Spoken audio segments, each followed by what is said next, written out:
حضرت ابراہیم علیہ السلام نبی تو تھے ہی، نا امیدی خلاف شان تھی، فوراً اللہ کے دربار میں ہاتھ اٹھا کر عرض کیا رب هب لی من الصالحین، رب هب لی من الصالحین۔ اے آقا، اے کائنات کو بنانے والے، آپ جانتے ہیں، آپ خوب جانتے ہیں میری جھولی ابھی بھری نہیں ہے، اولاد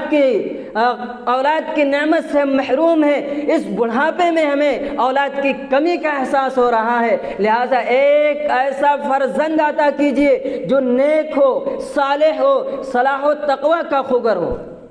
اللہ رب العزت نے فوراً آپ کی دعا قبول فرما لی، اور قرآن کی زبان میں اعلان ہوا فبشرناہ بغلام حلیم۔ اے ابراہیم، تم نے تو نیک صالح اولاد کی درخواست کی تھی، نیک فرزند کی درخواست کی تھی، سنو، ہم اسے نیک بنانے کے ساتھ ساتھ حلیم اور بردبار بھی بنائیں گے۔ ہم خوب جانتے ہیں اسے بھی تو ابھی امتحانات کی وادیاں طے کرنی ہے، اسے بھی تو مشقتوں اور پریشانیوں کا سامنا کرنا ہے، اس لیے اسے مشقتوں اور پریشانیوں کو برداشت کرنے والا بنائیں گے۔ حضرت ابراہیم علیہ السلام کی دعا مسلمانوں قبول تو ہو گئی، فرزند ارجمند کی صورت میں حضرت اسماعیل کی ولادت ہوئی، لیکن امتحان کا سلسلہ ختم نہیں ہوا، آزمائشیں بند نہیں ہوئی، اور اللہ رب العزت نے حکم دیا ہے ابراہیم جاؤ، اپنی بیوی اور بچے کو ساتھ لے کر جاؤ، اور ایک ایسے جنگل میں جاؤ، ایک ایسے وادی میں جاؤ، ایک ایسی سنسان جگہ پر جاؤ جہاں نہ کھانا ہو، نہ پانی ہو، نہ پینے کا کوئی انتظام ہو، نہ رہنے سہنے کا کوئی انتظام ہو، یہاں تک کہ وہاں گھاس بھی نہ اگتی ہو۔ حضرت ابراہیم علیہ السلام آخر خلیل تھے، سمجھ گئے کہ باری تعالیٰ کا پھر امتحان منظور ہے، اور سوچا کہ یہ بھی ایک پرچہ اور ایک پیپر ہے، اور اس امتحان میں بھی ہمیں کامیابی حاصل کرنی ہے۔ چنانچہ حضرت ابراہیم علیہ السلام اپنے بیوی اور بچے کو ساتھ لے کر ایک ایسے جنگل میں، ایک ایسے سنسان جگہ پر پہنچتے ہیں جہاں قرآن نے وادی غیر ذی زرع کے نام سے یاد کیا ہے۔ جب آپ وہاں پہنچے تو حضرت اسماعیل کو اور حضرت ہاجرہ کو وہیں پر چھوڑ دیا، اور آپ اونٹ کی نکیل پکڑ کر جانے لگے۔ سیدہ ہاجرہ رضی اللہ تعالی عنہا نے جب ادھر ادھر نظر دوڑائی، انہیں بڑا تعجب ہوا، عجیب سا منظر لگا، کہنے لگی میاں کہاں جا رہے ہو؟ میاں ہمیں چھوڑ کر کہاں جا رہے ہو؟ اس سنسان جگہ پر، اس وادی میں، اس جنگل میں ہمیں کس کے سہارے چھوڑ کر جا رہے ہو؟ کم از کم میرا نہیں تو اس معصوم بچے ہی کا خیال کر لیا ہوتا جسے آپ نے بڑھاپے میں مانگا تھا، اس فرزند پر کچھ رحم فرما لیتے جسے آپ نے بڑھاپے کا سرمایہ تصور کیا تھا۔ مسلمانوں غور کرو کہ حضرت ابراہیم علیہ السلام کے بھی کچھ احساسات تھے، ان کے بھی کچھ ارمان تھے، ان کے بھی کچھ جذبات تھے، اکلوتے بیٹے کی محبت تھی، بیوی کے لیے دل میں ایک نرم گوشہ تھا، بیوی بچوں کے ساتھ رہنے کی تمنا اور آرزو اور خواہش تھی، لیکن حکم خداوندی کے سامنے ان تمام چیزوں کو نظر انداز کر دیا، تج دیا، تیاگ دیا، اور قربانیاں اللہ کے نام پر اس سب دیتے رہے۔ حضرت ہاجرہ سے حضرت ابراہیم علیہ السلام نے کہا اے ہاجرہ میں نے تمہیں اور اسماعیل کو یہاں اکیلے نہیں چھوڑا بلکہ اللہ کے حوالے کر کے جا رہا ہوں، یہی اللہ کا حکم ہے اور ہمیں اس پر راضی رہنا ہوگا۔ سیدہ ہاجرہ بن نبی کی بیوی تھی، خدا رسیدہ بزرگ خاتون تھی، کہنے لگی میاں، دامن خلیل کو پکڑی ہوئی تھی، دامن خلیل کو چھوڑ دیا اور رب جلیل کا واسطہ دے کر کہنے لگی میاں جائیے اور ہماری طرف سے مطمئن ہو کر جائیے، مجھے یقین ہے کہ وہ خدا جو آپ کو ظالم قوم سے محفوظ رکھا،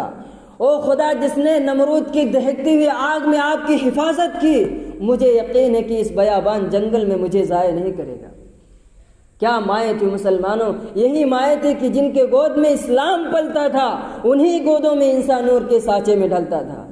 حضرت ابراہیم علیہ السلام جب وہاں سے واپس ہوئے،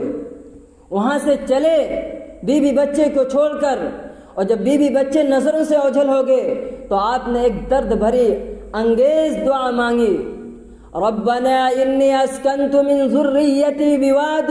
غیر ذی زرع عند بیتک المحرم، اے آقا، ایک کائنات کو بنانے والے،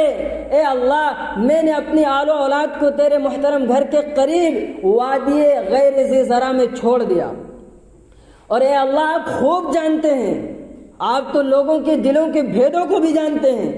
آپ جانتے ہیں میرے اللہ میرا کوئی اور مقصد نہیں ہے، تیری اطاعت کے سوا میرا کوئی اور چاہت ہی نہیں ہے،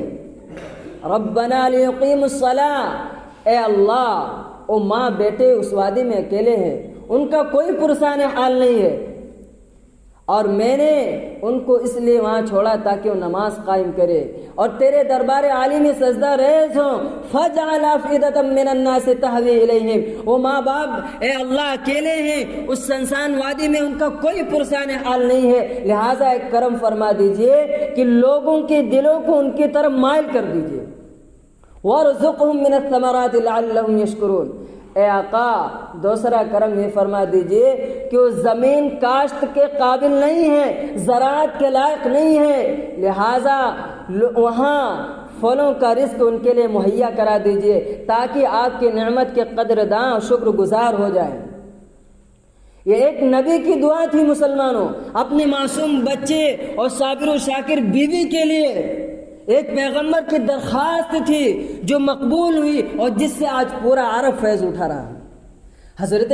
ہاجرہ رضی اللہ تعالی عنہا حضرت اسماعیل علیہ السلام کو لے کر وہاں رہنے لگی، اور کچھ کھجور اور پانی جو لے کر گئی تھی ابھی تک وہی کھانے اور پینے میں استعمال ہوتا رہا، لیکن کچھ دنوں کے بعد سب کچھ ختم ہو گیا اور حضرت اسماعیل علیہ السلام کو سخت پیاس لگی۔ حضرت ہاجرہ کا دل بے قابو ہو گیا، کیونکہ ماں ہے نا، ماں کا دل ہوتا ہے، وہ بچے کی شدت پیاس اور تڑپ کو دیکھ کر بے چین ہو گئی اور پانی کے لیے نکلی کہ کہیں قریب میں پانی نظر آ جائے، لیکن کہیں قریب میں پانی نظر نہیں آیا تو حضرت ہاجرہ صفا مروہ نامی پہاڑی پر چڑھ گئی کہ شاید بلندی سے کہیں پانی کے آثار نظر آ جائیں، لیکن جب وہاں بھی مایوسی کا شکار ہوئی، وہاں بھی پانی نہیں ملا تو فوراً بچے کا خیال آیا، حضرت اسماعیل کا خیال آیا تو بچے کی طرف دوڑتی ہوئی چلی آئی، لیکن جب آ کر دیکھا تو حضرت اسماعیل کی پیاس میں اور زیادہ اضافہ ہو گیا، حضرت ہاجرہ رونے لگی، تڑپنے لگی، پھر انہیں چھوڑ کر اس بار مروہ پہاڑی پر گئی کہ شاید یہاں کہیں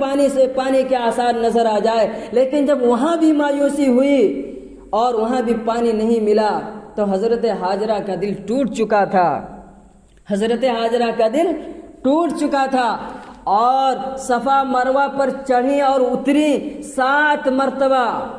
اسی لیے کسی شاعر نے کہا صفا مروہ پہاڑی پر یاد نہیں آ رہا شاید، صفا مروہ پہاڑی پر شے نیاب میں دوڑی، صفا مروہ پہاڑی پر شے نیاب میں دوڑی، بلند و پست پر فکر شے نیاب میں دوڑی، کبھی اس سمت جاتی تھی کبھی اس سمت جاتی تھی، خیال آتا تھا بچے کا تو فوراً لوٹ آتی تھی۔ یہی اس سیدہ ہاجرہ رضی اللہ تعالی عنہا کی سنت ہے جسے سعی بین الصفا والمروہ کہا جاتا ہے۔